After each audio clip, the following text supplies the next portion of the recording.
Olá, eu irei falar um pouco sobre o filme Narradores de Javé e a relação dele com alguns temas abordados na disciplina Filosofia da História. O filme narra a história de um vilarejo chamado Javé, que estava prestes a ser destruído por causa ou por conta de uma construção de uma usina hidrelétrica. Então, seus habitantes, ao saberem da notícia, logo eles procuram uma alternativa para que a pequena vila não fosse destruída.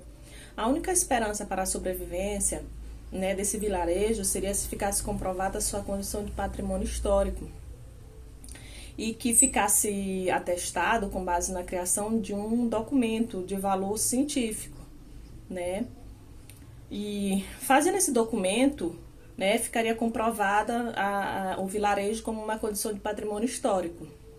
Então, fica estabelecido através de uma reunião entre os moradores, que a história da fundação da cidade será escrita, documentada. Então, dessa maneira, ficaria comprovado o valor histórico de Javé.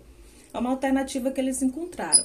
Então, tem um personagem, o Antônio Biá, por ser um dos poucos que sabiam ler, ele recebeu a missão de escrever esse livro, que contaria toda a história do vilarejo baiano, que Javé fica localizado na Bahia, para que a região ela fosse considerada patrimônio histórico e cultural, então impedindo assim o seu desaparecimento.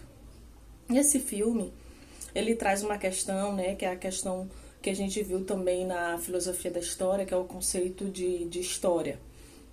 O significado do termo história é descrição, é relato, narração, acontecimentos.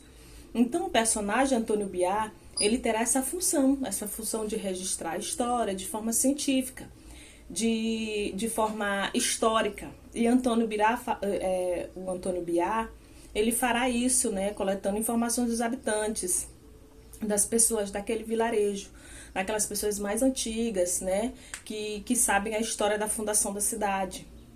Então, Javé, ela tem a história oral. A história oral eles já contam, de uma pessoa para outra, de um morador para o outro. O que falta agora é justamente a questão escrita. E é o que o Antônio Biá fará, escrever, documentar essa história. E uma outra questão que podemos fazer relação com o filme é sobre a teoria da história, que a gente viu na teoria da história, é o positivismo, que foi fundado no século XIX por Augusto Comte, onde ele defende a ideia de que o conhecimento científico é a única forma de conhecimento verdadeiro. E o Antônio Biá, ele faz esse papel, o papel de historiador,